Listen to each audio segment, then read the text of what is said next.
My name is Ollie Clark, and I am a freestyler. I don't spit any bars, I don't do freestyle swimming, freestyle skiing. This is freestyle soccer, or football, as the rest of the world calls it.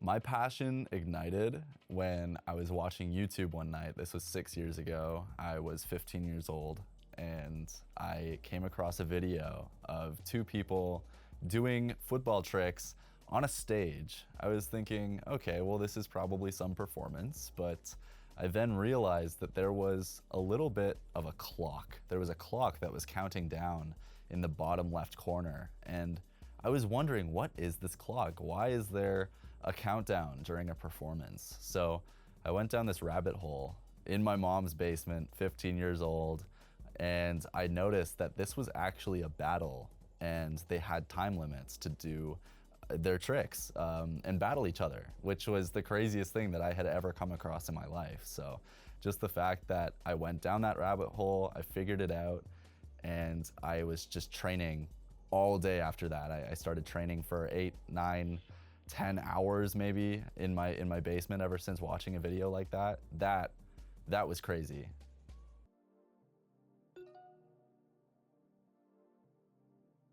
My first freestyle trick was the around the world, and that's usually what a lot of people start out with. The around the world is a trick in where you're touching the ball, you go around it, and then you touch it back up. So juggling is what a lot of football players do. They start out by trying to keep the ball in the air for as many touches as they can.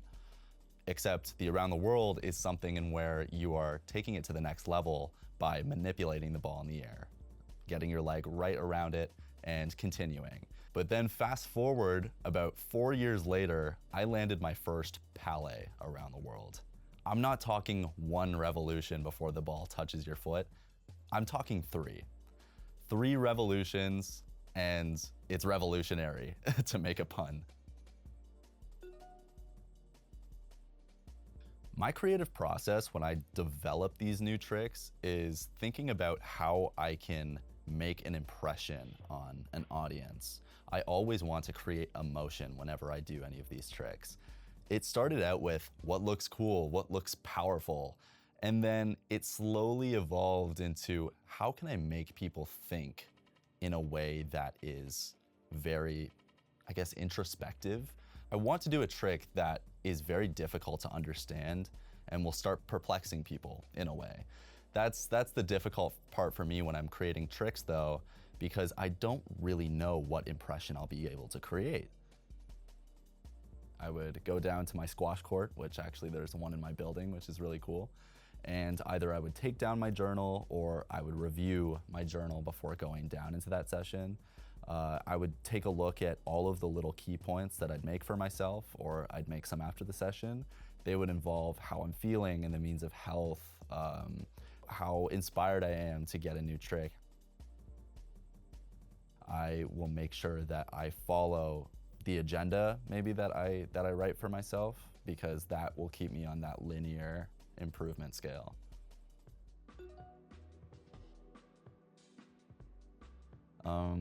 Consistency during the competitions, that's essential, right? You have one shot, or at least this is what you're thinking when you go on that stage. You have one shot, you have one opponent to beat, nothing else is in your head. You're not thinking about anything except for landing your tricks.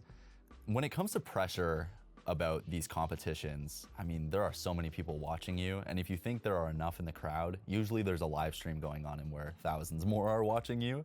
So it does get extremely pressuring. It's really important to be consistent. That's why whenever I go down to my squash court or wherever I'm training outside during the summer, I always really stay consistent.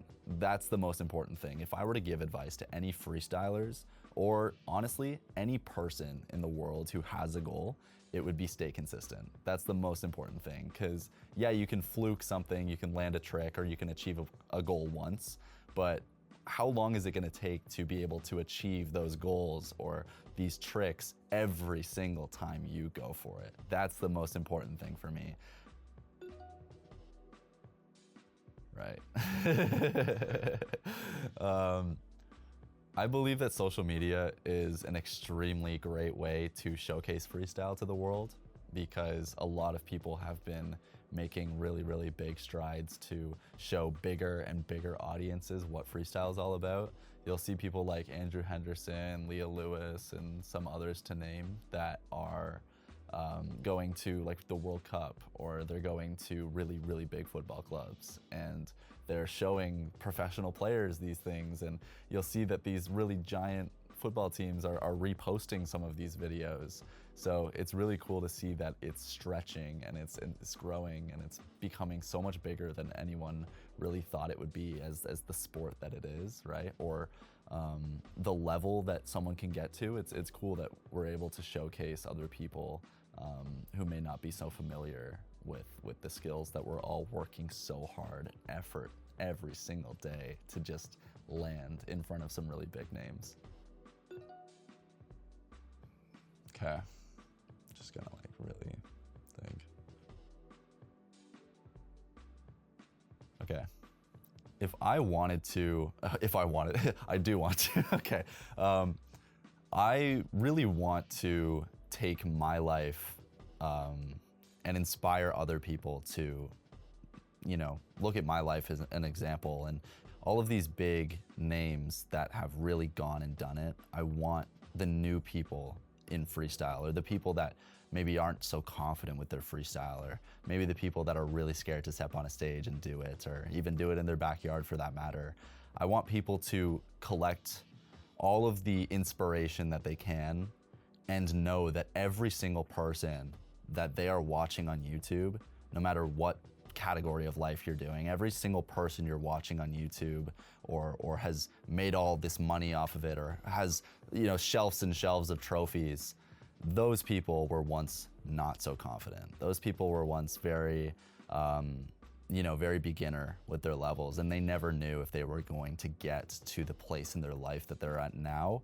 But what I'm trying to say to people is that it's possible, right? I never really imagined that I'd be in the shoes that I am now. I don't really believe that these are my shoes. I thought these are shoes that are incredibly difficult to fill, and will I be the person that's going to fill them up? That's a very introspective and philosophical question, and the only answer to that is yes. If you're motivated enough, the only person who can do it is you.